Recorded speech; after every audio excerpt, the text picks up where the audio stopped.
sing sing songs. Yes, there was some great music this morning.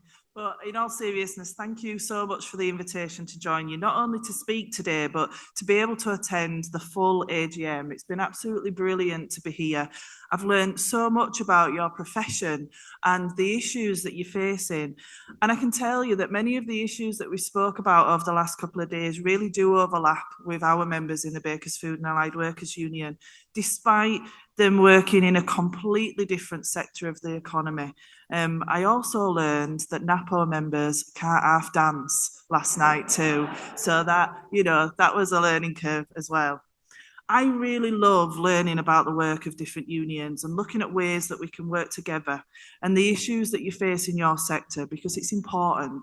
It is important as a movement that we do this, that in order that we can truly grow collectively as a movement. We have to understand that your issues are our issues and our issues are your issues, and that only together and working together can we make the changes that we need to ensure that we all live happier, healthier, more equal lives here and around the world. I'm Sarah Woolley, the General Secretary of the Bakers Food and Allied Workers Union, and I'm the first female General Secretary our union has ever had.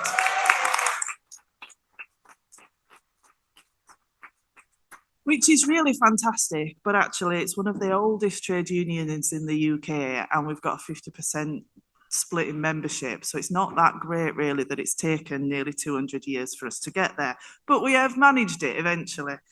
I joined the union when I was 16. I started working for Baker's Oven, that's now Greggs, and there's plenty of them in Newcastle because there's one on every corner. And for years, I wasn't active as a member. I just paid my subs. I couldn't have told you who my rep was. In fact, once or twice when I got into a spot of bother, normally because I'd challenged my manager, it was the local official that came in to represent me. But when Greggs took us over and it was a more active branch, I met my branch secretary and all that changed. He thought I'd make a good rep. I agreed to try it and I caught the bug and here I am. But through my trade union education, predominantly through the General Federation of Trade Unions, there is a stall upstairs. As I left school at 18 with a few decent GCSEs, some okay A levels, but also a son, because I had a little boy at 18.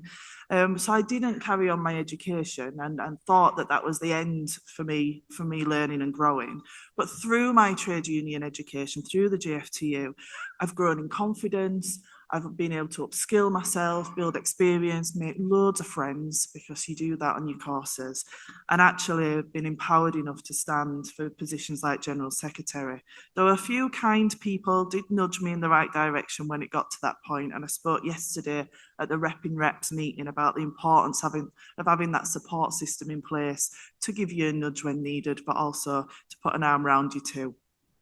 Despite the challenges of the last 4 years, because it's been tough, I came into a position and we went straight into COVID. So I learned how to be a GS behind a screen and then had to learn how to be a proper general secretary and come and talk to people in real life as well.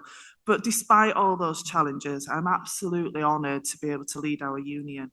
When I stood 4 years ago, I keep seeing memories on Facebook come up, and I can't actually quite believe that I'm nearly up for re-election. But I stood on a platform of change.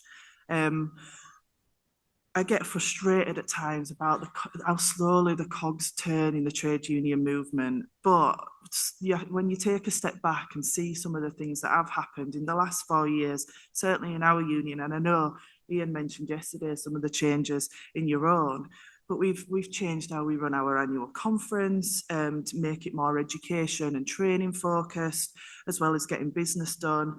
We tweaked our executive council meetings so that we can spend more time talking about how we engage with our members, how we grow our union and how we organise, how we build activism and communicate with members, and the different groups and the networks that we've created. We've set those up so that our members have got a direct link to be able to talk to the General Secretary about what they want from their union.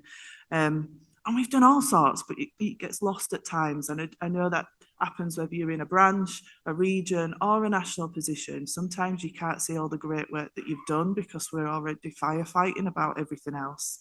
But I know that we as a union, and I know the work that you're doing in Napo, we are moving into a more inclusive, safe, trade union as a result of those changes. And I hope that me being in the position of General Secretary, that other women will be inspired to stand for positions, not only in the BFAW, but around the trade union movement. Because it's no good me getting to be the first General Secretary that's a woman and going, yeah, we've done it, and pulling the ladder up behind me. It's absolutely imperative that I make sure that other women are empowered to do the same going forwards. So just know, I know we're in different unions, but if ever you want to get in touch and ask a question or pick my brain, you can always get in contact with me. You know, I think we're in different unions, but it's very important. I know I'm in a privileged position that I support others regardless of what union they're in. So if you sat there thinking, I want to be a General Secretary, and when Ian retires, just come and have a conversation with me.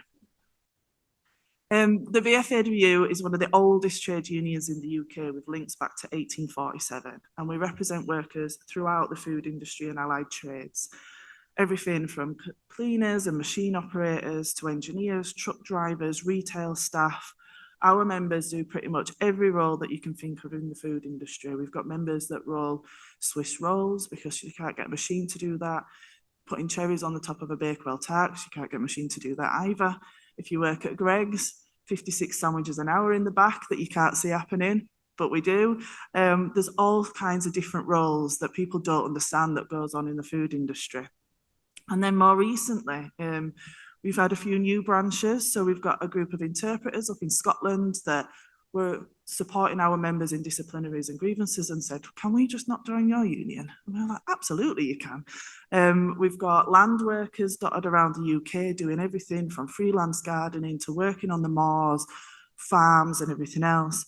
And we've got a sex workers branch, which is pretty random, but actually it's the fastest growing branch that our union's had in recent years. And their health and safety issues are very similar to the health and safety issues our members have in a bakery. So why should they not be unionised? And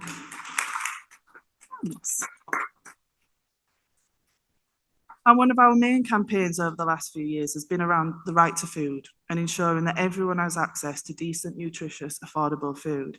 And I wasn't necessarily going to mention this campaign, but it brought up yesterday, wasn't it, that officers have got food banks and that Napo members are relying on them.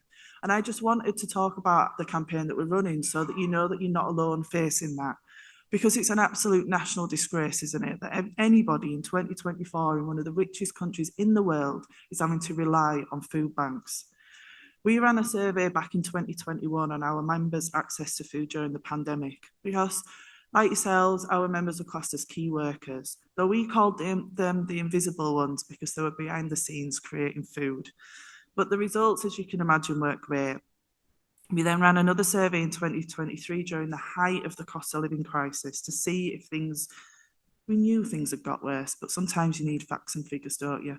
And just to give you one example, food bank use in that 2 years had risen by over 10%. We had members telling us that their homes felt like a prison, that they were ashamed to invite people round because they've got no food in, there's no heating on, and the blankets everywhere. With responses from members saying that they're paid now more than ever because of the hikes in minimum wage, but actually it's still not enough because everything else was going up even more. And these are people, disproportionately women, disproportionately people of colour, who are feeding the nation yet aren't paid enough to feed themselves and their families, which is, as I mentioned, a national disgrace. And I know that it's not just a problem that our two collective members face. We know that prison officers, university lecturers, teachers, it's across the economy. People are having to rely on food banks more and more, which is why we created the Food and Work Network, bringing people together from all over the academic world, the trade union movement and the third sector, so that we can work together to ensure everyone has a right to food. Because I've been there as a child, I've been there as a mum, having to stretch, one meal into two or more, trying to make the best out of the cheapest, rubbishest food that you can buy. And no one should have to go through that. And I'm very privileged now that I'm not having to go through that now, but so many millions of people, including both of our members, are. Over the last couple of days, you've debated on motions around Gaza, workload, pay, and there's climate change and social model of disability on the agenda to discuss today. These were all topics that BFAW members were voting on and debating on at our conference back in June. So I think there's definitely scope for us, the small unions, because we sometimes get lost in the big, with the big unions in the trade union movement. I definitely think there's scope for us as small unions to work together on some of these issues. It'd be great to have further discussions around food insecurity, for example, and how you've actually managed to get so many first-time attendees to your AGM, because seeing all those hands go up on the first day was just inspiring. I was sat at the back and I was like, wow, you never get that many. But it just goes to show that all the hard work that's going on in Napo over the last few years, is starting to pay off, and you're turning around, seeing that increase in membership subs. It's inspiring, and we want to learn from you around how you've managed to do that. Because I think we've got a massive opportunity, haven't we, to change our movement, not only culturally, which was touched on yesterday in the professional session and by your fantastic General Secretary's speech, but we've got how we organise and how we build in an ever-changing world. I, for one, am really excited about the opportunities. I don't even think we've started to, we've just seen the tip of the iceberg on what potential we've got going forwards. But one of those, and I'm going to do a shameless plug here, is an organisation called Organise Now that we've been involved in, who are trying out a chatbot. So if you go on the website and you can talk to me on there, and I can do Organise Now poetry around all sorts. Don't ask me to do that in real life. I can't do poetry in real life, but we're trying it out to see if people will utilize a chatbot, just to see if, I've got a problem at work, how do I organize around it? And it's a bit out there, but actually if somebody's got the ability to reach out to somebody 24 hours a day, 7 days a week, without it being a rep that's already burning out and getting some questions, and that turns them into an activist in your union, isn't that a fantastic opportunity that we've got? And at the minute, we've got 200 workers at different stages of being coached through the organising their workplace, and about the same number of reps that are supporting that happening. So yeah, have a look if you've not heard of it before. It's not going to be easy changing our movement. We spoke at the young members meeting last night about things always happening in certain ways and might not have been effective for years, people reluctance for change. And it's not going to happen overnight, isn't change. Not if it's going to be meaningful change that sees our movement here for decades and generations to come. We'll ruffle some feathers along the way, and in a lot of cases we already have. But it can be done together. We can change our movement. We can develop. We can make sure that, young people are coming to the trade union movement and not the far right, because we've got to, haven't we? We've got to do that. We've got to adapt. We've got to change. But to do that, we've got to remind all union members that you are the union. You decide the direction of travel. You set the agenda. And people like me are just here to facilitate it and run around and make sure that that gets done. We need to continue to utilise the education that we've got available to us through courses like the GFTU. Get yourself to the stand if you've not already and speak to Ian, or go onto the website and get signed up. It's the biggest programme this year, is the biggest programme the GFTU has ever put on, and it's integrating the best elements of trade union education, skills development, strategic discussions, and it's delivered through hybrid methods to ensure that as many people as possible can get involved and take part. And if you're free on the 15th of November, we're doing a fundraising evening down at Quorn Grange Hotel. The tickets, I think, are they £80 the tickets? But you'll get a bloody good meal, apologies monitors, slipped out. You'll get a really good meal, some really good company, and the money will go back into the Education Trust to make sure that next year the programme's even bigger. We've also got to recognise, though, and I was conscious there was a discussion yesterday, but I think we've also got to recognise that every issue that impacts people is a trade union issue. Every single issue, whether that be drought in the global south, war in the Middle East, or the local park closing down for houses to be built. People's problems don't start and stop at the threshold of work. Improving terms and conditions is not going to stop the far right. Getting a huge pay rise isn't going to stop or reduce domestic violence. Trade unionism, if we're going to be here in 40 years' time, 100 years' time and beyond, needs to centre around the whole person and their issues that affect that whole person, not just part of it.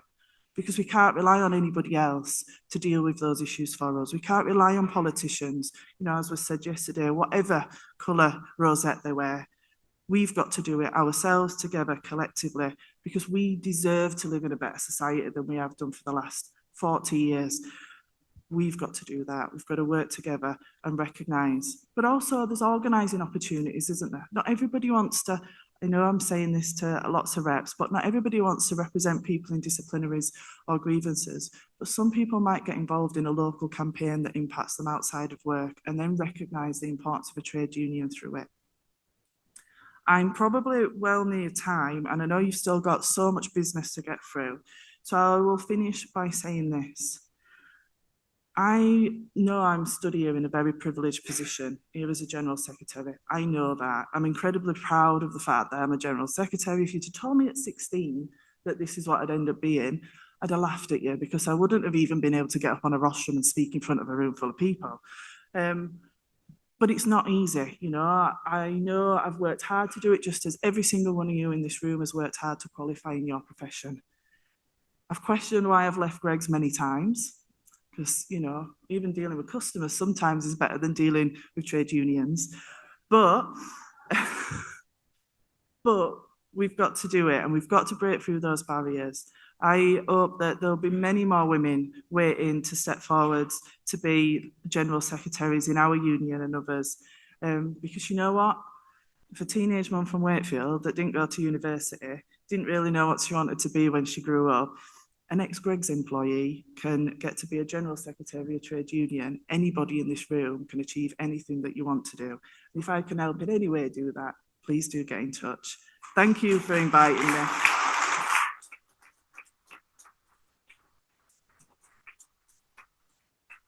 Thank you for inviting me. Thank you for being so welcoming and listening to me on Saturday morning after partying so hard last night. Solidarity always. Thank you.